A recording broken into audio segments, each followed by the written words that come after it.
नमस्कार मित्रों, स्वागत है आपका हमारे चैनल धनलक्ष्मी ज्योतिष में।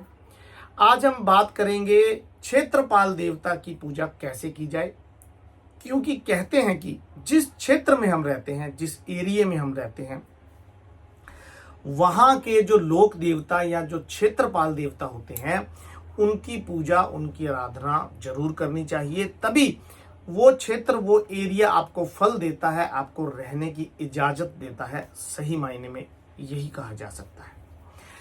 मित्रों, वैसे क्षेत्रपाल देवता क्षेत्र के ही नहीं, कुल के भी होते हैं। कुल देवता भी जहां क्षेत्रपाल देवता के ही एक श्रेणी में आते हैं, परंतु बहुत लोग अपने अपने क्षेत्रपाल की देवता अपने क्षेत्र में जाकर, यानी कि वो रह तो दिल्ली रहे हैं और उनका जो राजस्थान के अंदर मान लीजिए क्षेत्रपाल है, तो वहां जाकर उनकी पूजा करते हैं। तो वो उनके कुल देवता के रूप में भी पूजे जाते हैं, इसलिए वो उस स्थान पर जाते हैं। परंतु यदि आप मान लीजिए कि आप विशेष शहर में रह रहे हैं, कि मुंबई में रह रहे हैं, तो वहां के जो कुल देवता, क्षेत्र देवता है, आपको उनकी पूजा करनी चाहिए। तो उसे बोलते हैं क्षेत्रपाल पूजा। परंतु आज मैं आपको एक विशेष पूजा बता रहा हूं, विशेष उपाय बता रहा हूं क्षेत्रपाल देवता के बारे में, जो सभी को करनी चाहिए, चाहे वो आपके क्षेत्र में है, आपके कुल देवता हैं, सभी के लिए वो पूजा है। करना क्या चाहिए? हमें अपने घर जहां भी रहते हैं, उसके मुख्य द्वार जो होता है, उसकी जो मुख्य द्वार, जहां जिस गेट को हम रात को बंद कर देते हैं या सेफ्टी के लिए बंद करते हैं, उसे बोलते हैं मुख्य द्वार। मुख्य द्वार पर हमेशा हमें क्षेत्रपाल देवता की पूजा करनी चाहिए। उनकी एंट्री पर ही जब पूजा की जाती है, तो वो नेगेटिव एनर्जियों को रोक देते हैं। घर में नकारात्मक ऊर्जा नहीं जाएगी, तो घर में लड़ाई झगड़े नहीं होंगे, गृह कलेश नहीं होगा।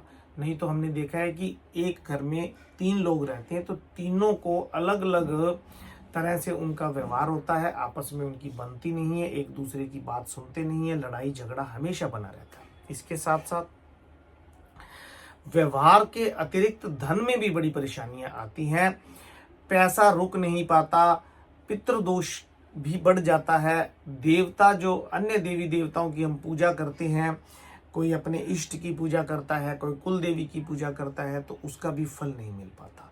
तो सबसे पहले क्षेत्रपाल भगवान की पूजा करें।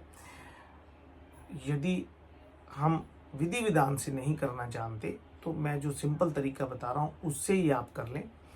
आपके घर में कभी भी नकारात्मक ऊर्जा नहीं आएगी, कभी भी सामंजस्य में कमी नहीं आएगी, गृह क्लेश नहीं होगा, धन धान्य में वृद्धि होगी।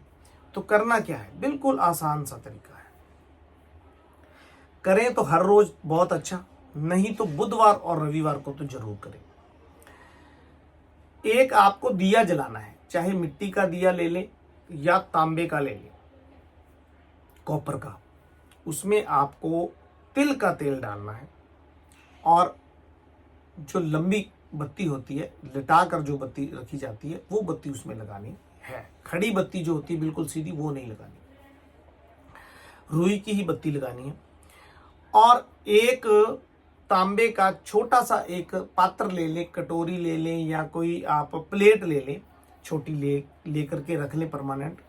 उसमें आपको क्षेत्रपाल देवता का भोग रखना है। भोग में क्या होता है? थोड़ा सा गुड़ रखना है, 4 या 5 आप लौंग और 4-5 ही इलायची, ये रख लें। 5-5 का संगम अच्छा होता है, तो 5-5 रख लें। अब इनको आप रात्रि के समय, शाम संध्या के समय अपने घर की चौखट पर, दहलीज पर जाकर के दिया जला दें। क्षेत्रपाल देवता का आह्वान करें कि हमारे घर में आप, हमारे घर के मुख्य द्वार से ही हमारी रक्षा करें और पूरे परिवार में सामंजस्य रखें। किसी भी तरह का हमारे घर में नेगेटिव एनर्जी का प्रवेश ना होने दें। ऐसी प्रार्थना करें उनसे, क्षेत्रपाल से। और उनका भोग, उनको कहें कि हमने आपका भोग रख दिया है, आप इसे ग्रहण कर लेना। और जो दीपक जलाया है, ये आपके लिए, आपके निमित्त ही जलाया है। ऐसे ही हमारे घर में हमेशा प्रकाश रहे, हमारे घर में खुशियां रहे, ऊर्जा रहे, ये प्रार्थना करनी है क्षेत्रपाल देवता से, और जला करके आप अपने अन्य कामों में लग जाएं। जितनी देर वो जलता रहे ठीक है। ये ध्यान रखें कि जलते तुरंत ही वो हवा की वजह से ऐसा ना हो कि वो चल ही ना पाए, बुझ जाए। तो उसके लिए आप इस हिसाब से कोई व्यवस्था कर लें, कोई चीज, 2 ईंटें ऐसे रख लें जिसमें वो काफी देर तक दीपक प्रज्वलित रहे। और सुबह उठकर वो जो भोग है आप ले जा करके पंछियों को डाल दें, या किसी पेड़ में डाल दें, या जल प्रवाह कर दें। और दीपक जो है उसे साफ करके मांज करके आप रख लें, और नेक्स्ट जो है डे फिर वो करें। लगातार 40 दिन तक तो करना ही चाहिए। उसके बाद हर बुधवार और हर रविवार को ये करते रहे। ऐसा करने से आपके जो एरिया के क्षेत्रपाल हैं वो आपको वरदान देंगे, आपको किसी भी तरह की कमी नहीं आने देंगे, धन की कमी नहीं आने देंगे। आपके पास हमेशा धन धान्य बढ़ता ही चला जाएगा, और आपके घर में नेगेटिव एनर्जी का बिल्कुल भी संचार नहीं होगा, पॉजिटिव एनर्जी ही एंट्री करेगी। क्योंकि घर के जो क्षेत्रपाल हैं, घर के जो देवता हैं, हमें उनको जब बलि कर दिया, उनको उनकी ड्यूटी जो है वो है उनकी कि वो हमारी रक्षा करें।